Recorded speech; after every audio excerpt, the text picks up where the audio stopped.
Assalamualaikum warahmatullahi wabarakatuh. Allahu Akbar, Allahu Akbar, Allahu Akbar. Allahu Akbar ma taharrakat qulubul hujjaj ila baitillahil haram. Allahu Akbar ma kabbaru wa labbau wa labisu malabisal ihram. Allahu Akbar ma tafu bil Ka'bah wastalamul hajaral aswad fafazu bit tawafi wal istilam. Allahu Akbar ma sa'au baina safa wal marwah wa syaribu ma'a zamzama wa sallu khalfal maqam. Allahu Akbar ma waqafu bi Arafah wa batu bi Muzdalifah wa ramau wa naharu wa halaku bi Mina wa dzakarullaha 'indal masyaa'iril 'idham. Alhamdulillahilladzi ja'alana muslimin wa hadana bi sunnati sayyidil mursalin wa kitabihil mubin ila khairi syari'atin wa ashrafi din.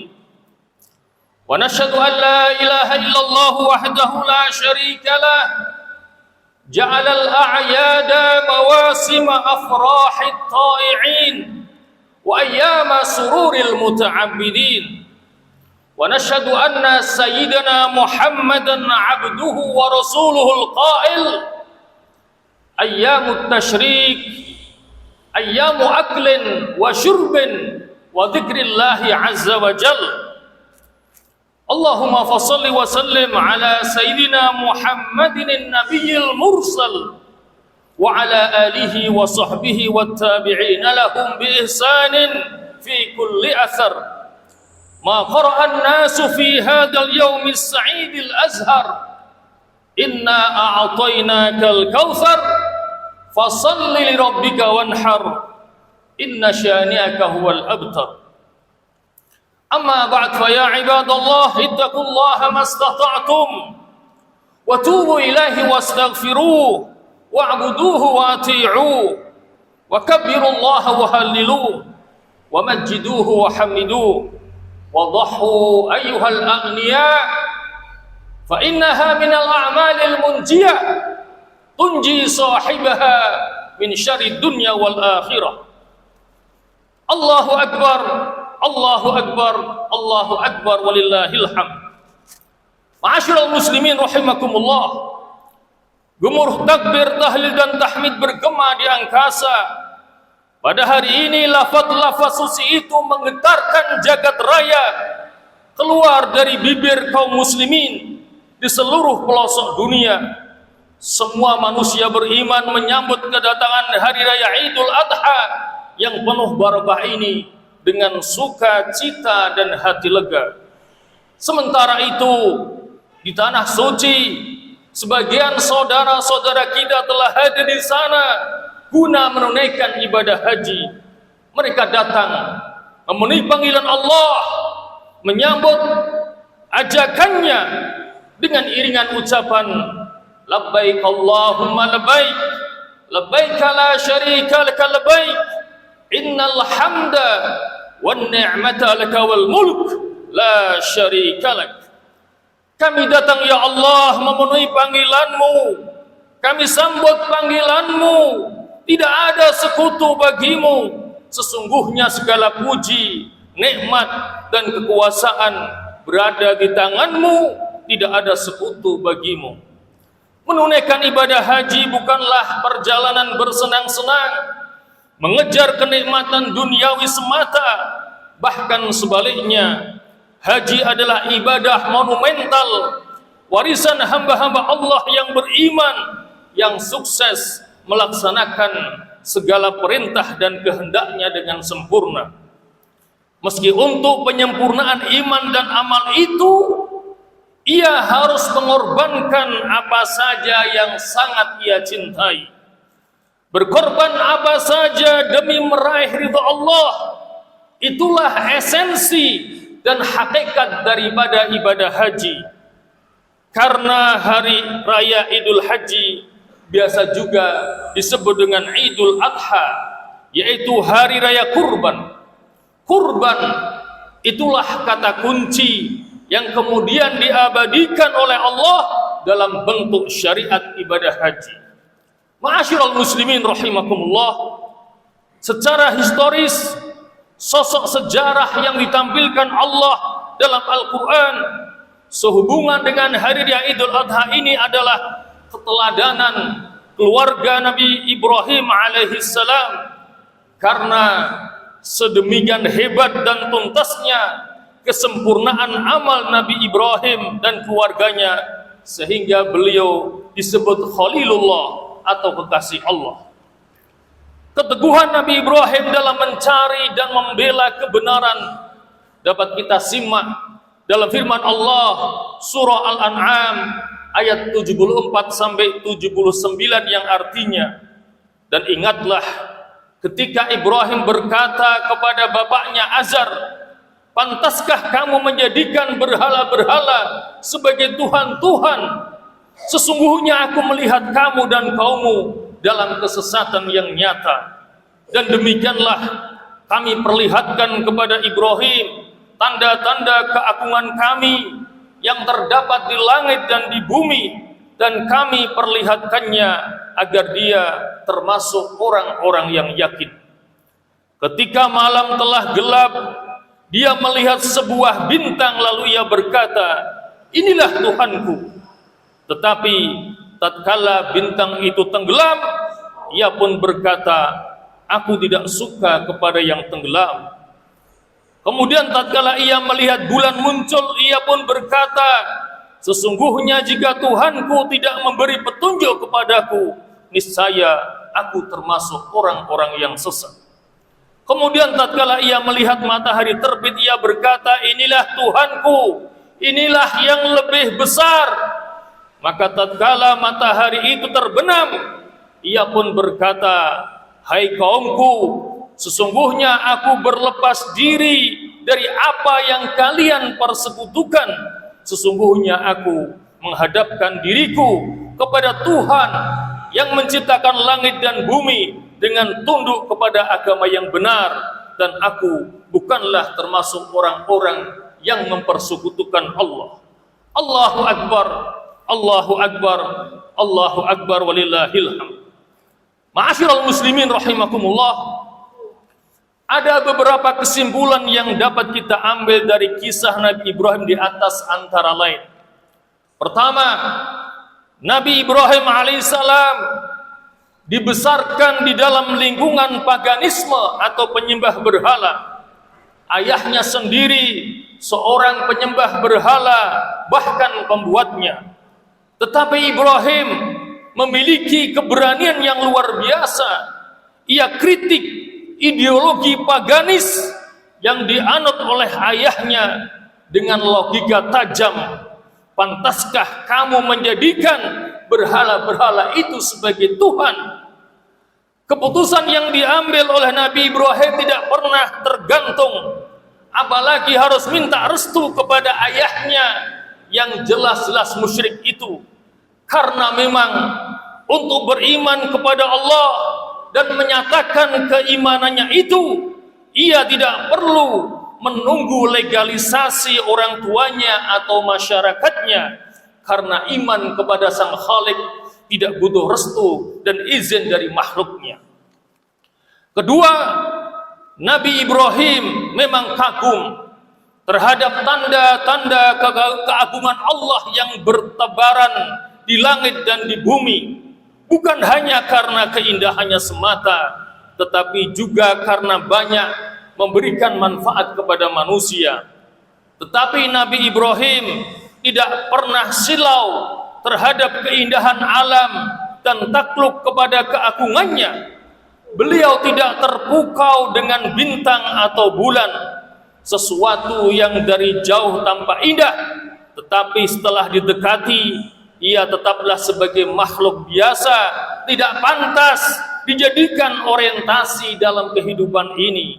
Demikian pula beliau tidak terpukau dengan matahari yang tampak lebih besar, yang dianggap oleh sebagian manusia sebagai sumber energi.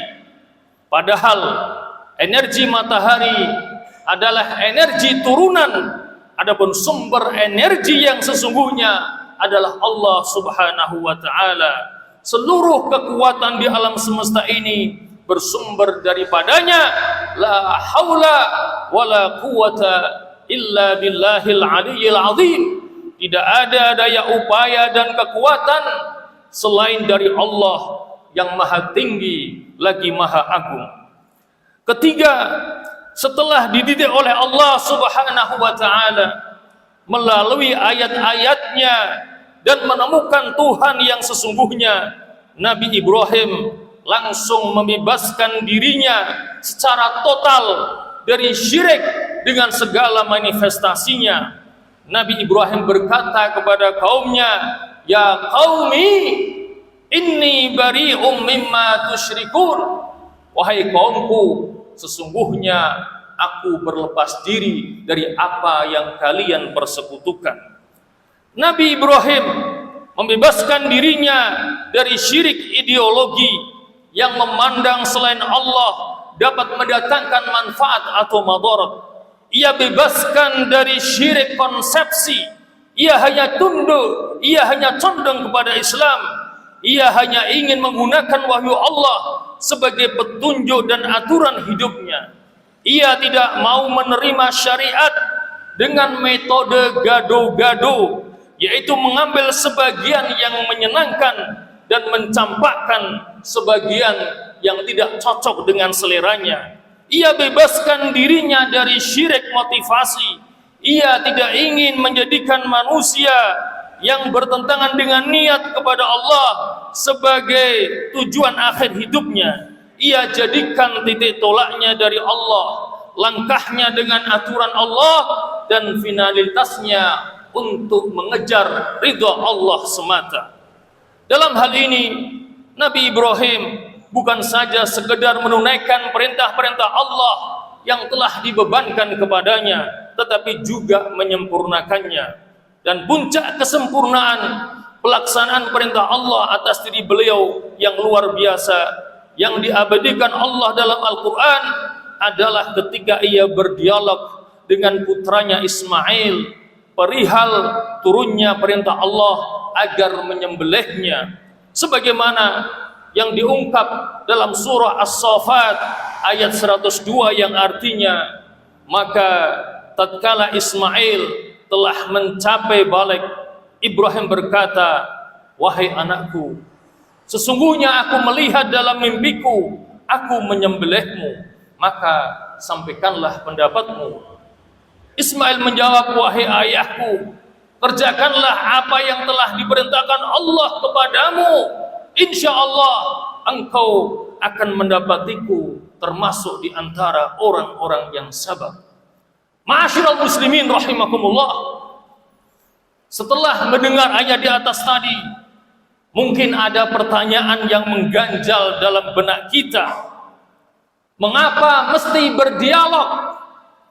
Bukankah lebih ringan jika sang ayah langsung saja mengayunkan pedangnya tanpa perlu berdialog lebih dahulu? Apakah dialog itu tanda adanya keraguan-raguan? Tidak, sungguh bukan suatu keraguan-raguan, tetapi justru disinilah tersimpan pelajaran yang sangat berharga.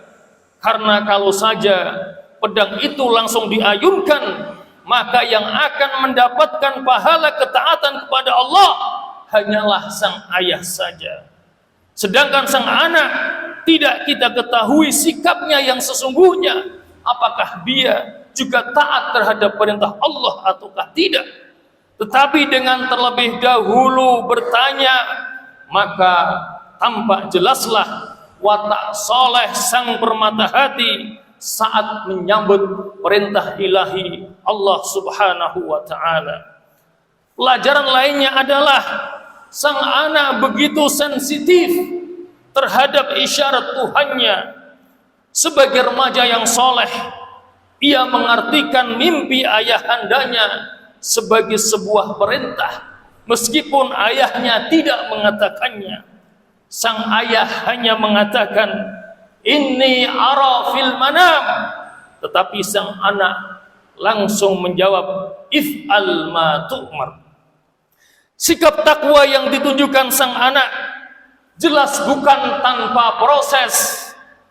Dari sudut ini terlihat betapa sang ayah dan ibundanya telah mendidiknya dengan pendidikan agama yang sangat baik. Dan inilah wujud sebuah keluarga yang ideal, dambaan setiap keluarga muslim. Sejarah pun kemudian mencatat bahwa atas rahmat Allah, sang anak dan bapak terbukti tetap taat terhadap titah ilahi, sehingga akhirnya atas kemahakuasaan dan sifat Rahman dan Rahimnya, maka penyembelihan itu pun digagalkannya dengan menukar sembelihan menjadi seekor domba. Sang anak pun selamat tanpa cacat sedikit pun. Allahu Akbar, Allahu Akbar, Allahu Akbar, walillahil hamd. Ma'asyiral muslimin rahimakumullah. Sejarah besar yang dibuat oleh Nabi Ibrahim bukanlah sekedar cerita penghantar tidur belaka. Ini merupakan suatu peringatan dan pelajaran bagi ulil absar, orang-orang yang memiliki mata hati.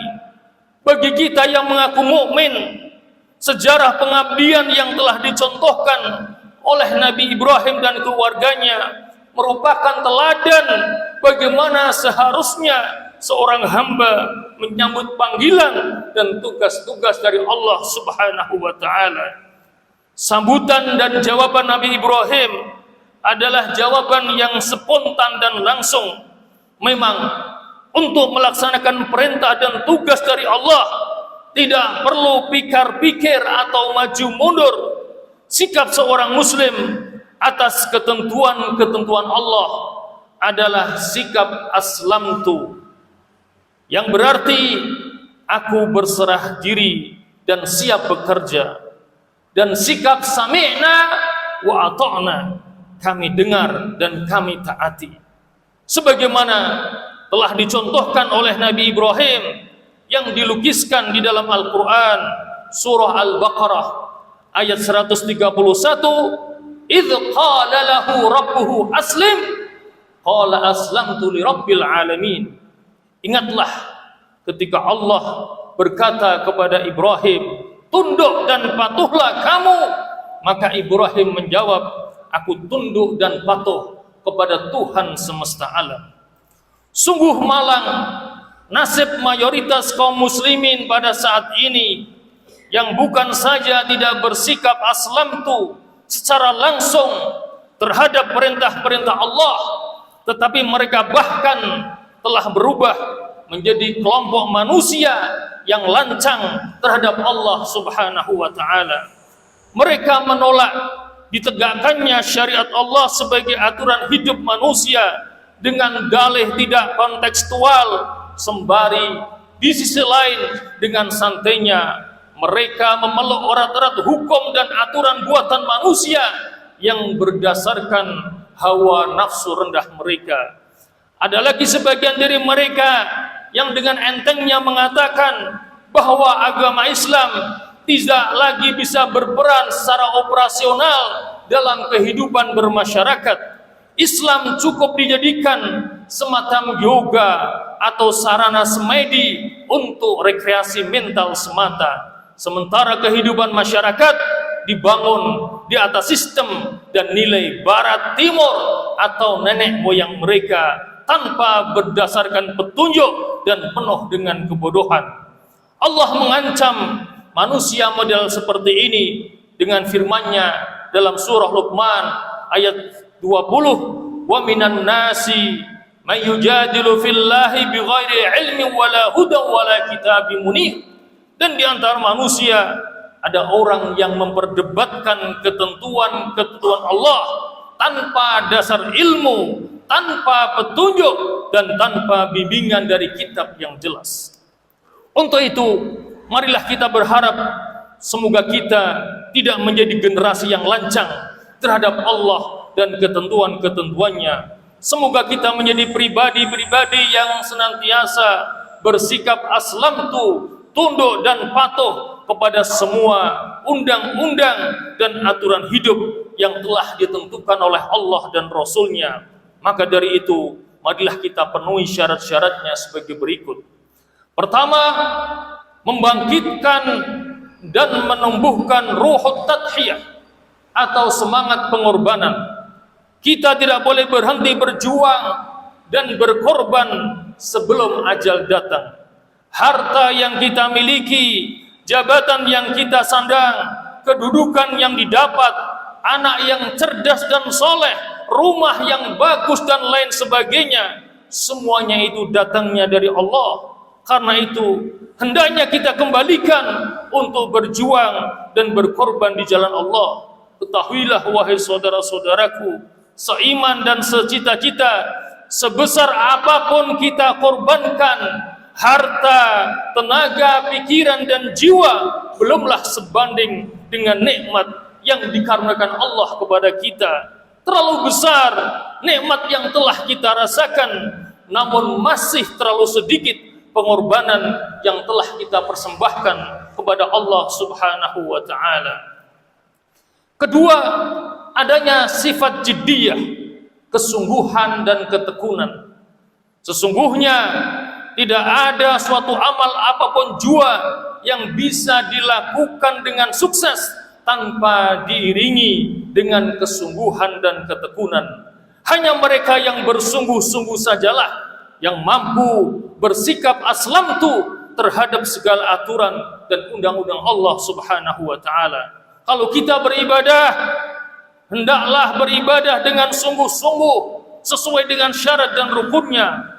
Salat harus kita lakukan dengan sungguh-sungguh agar mampu menjauhkan diri kita dari perbuatan yang keji dan mungkar. Pendek kata, amal yang islami adalah amal yang dikerjakan dengan sungguh-sungguh dan penuh kerapian. Amal yang baik akan menghasilkan sesuatu yang baik, bahkan lebih baik lagi, sebagaimana firman Allah dalam surah Ar-Rahman ayat 60, hal jazaa'ul ihsani illal ihsan. Bukankah balasan suatu kebaikan itu melainkan kebaikan pula. Ketiga, adanya istimrariyatul amal, kerja yang kontinu dan berkesinambungan. Perjuangan Islam ibarat mata rantai yang panjang, bermula dari gerak dakwah Nabi Ibrahim dan berakhir ketika datangnya hari kiamat. Selama rentang waktu yang panjang itu, setiap muslim pada zamannya masing-masing wajib ikut andil dalam berdakwah dan berjuang sesuai dengan kemampuannya masing-masing. Yang kaya berjuang dengan kekayaannya, yang bertenaga berjuang dengan tenaganya, yang pandai berjuang dengan ilmunya, yang berkuasa berjuang dengan pangkat dan jabatannya. Konsepsi Islam sebagai rahmatan lil alamin, rahmat bagi seluruh alam, baru bisa terrealisasi manakala Islam ditegakkan sebagai bangunan yang utuh berdasarkan akidah yang kokoh dan murni. Syariat Islam ditegakkan sebagai aturan hidup manusia, akhlakul karimah memancar sebagai penyejuk suasana, dan sistem Islam yang integral tampil dalam segala bidang sebagai kehidupan nyata umat manusia. Ketahuilah wahai saudaraku, bahwa umat Islam dilahirkan dengan bakat memimpin dunia. Itulah tugas dan mandatnya. Akan tetapi sayangnya selama ini bakat dan mandat bersyarat itu dipendam dan disia-siakan. Padahal ia berhak untuk meraihnya karena Allah sendiri yang telah memilihnya, sebagaimana yang ditegaskan melalui firman-Nya dalam surah Ali Imran ayat 110, kuntum khaira ummatin ukhrijat linnas ta'muruna bil ma'ruf wa tanhauna 'anil munkar wa tu'minuna billah. Kamu adalah sebaik-baik umat yang ditampilkan kepada manusia dengan tugas memerintahkan kepada yang ma'ruf, mencegah dari yang mungkar, dan beriman kepada Allah. Memang untuk menjadi umat terbaik tidaklah semudah membalikkan telapak tangan, akan tetapi diperlukan kerja keras dan harus melewati ujian yang berat dan seleksi yang ketat.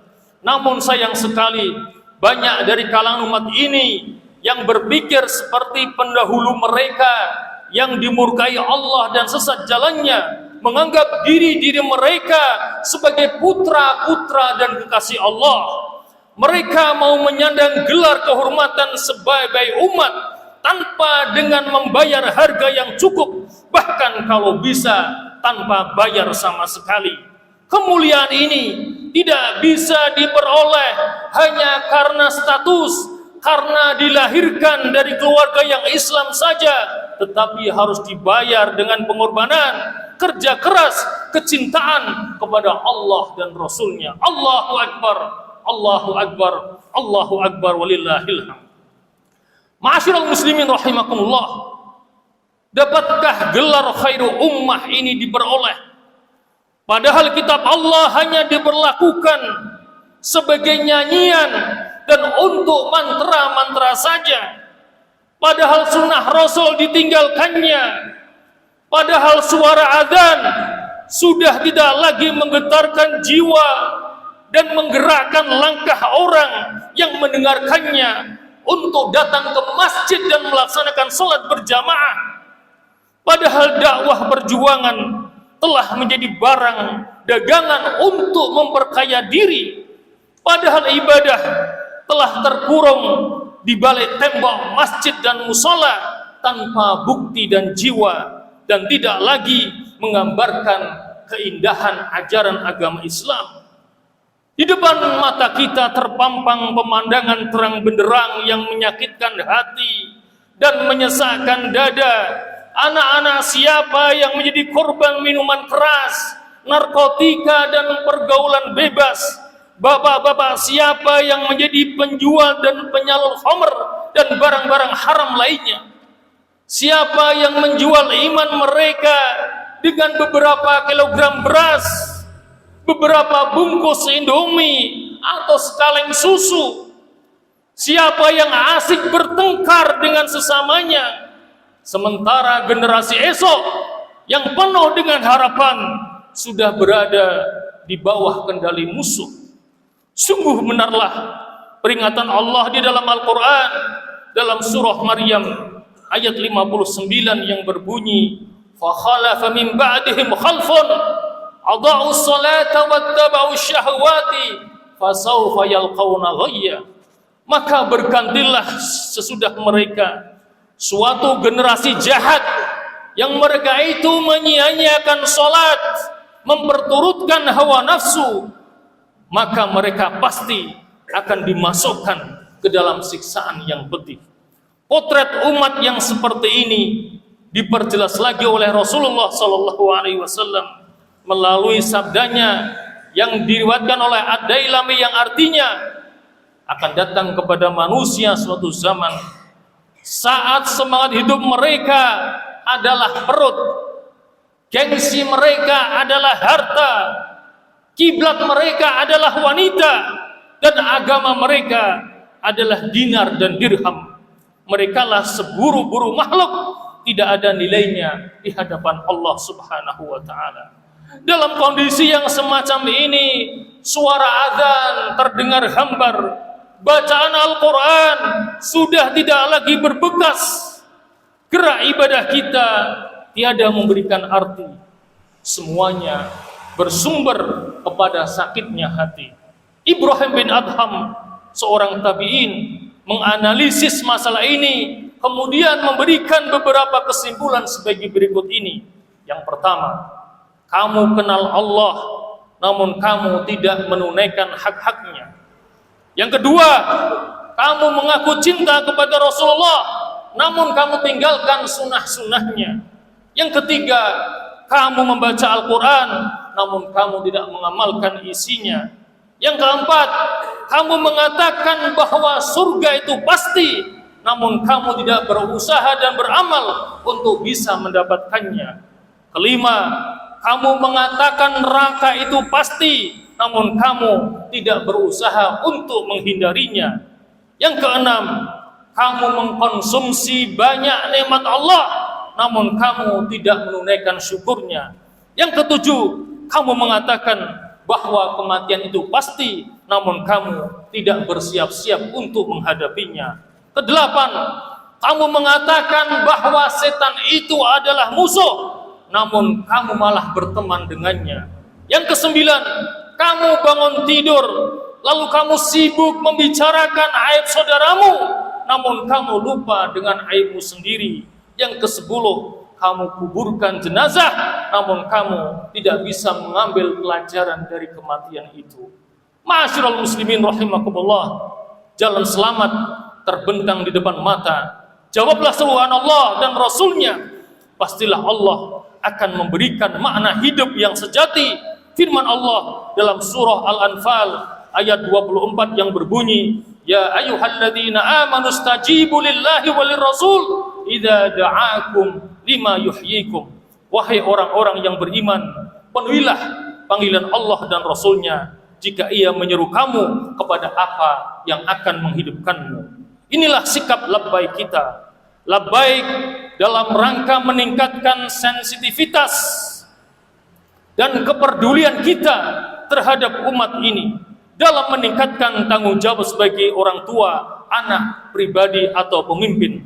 Marilah kita sambut panggilan Allah dengan jiwa yang bersih, pengorbanan yang tulus, dan amal yang sungguh-sungguh, serta penuh dengan kerapian. Akhirnya, marilah kita akhiri khutbah ini dengan bersama-sama memanjatkan doa kepada Allah Subhanahu wa Ta'ala dengan penuh harap semoga doa kita didengar dan dikabulkan oleh Allah Subhanahu wa Ta'ala. Bismillahirrahmanirrahim. Alhamdulillahirabbil alamin. Hamdan yuwafi ni'amahu wa yukafi mazidah. Ya Rabbana lakal hamdu kama yanbaghi li jalali wajhil karim wa 'azimi sultanik. Ya Allah, dengan memuji dan mengagungkan kebesaran-Mu, kami yang berkumpul di tempat mulia ini memohon ampunan dari-Mu atas semua dosa dan kesalahan kami yang tidak seorang pun di antara kami dapat mengetahuinya selain Engkau ya Allah. Oleh sebab itu ya Allah, ampunilah semua dosa dan kesalahan kami sebagai hamba-Mu yang lemah.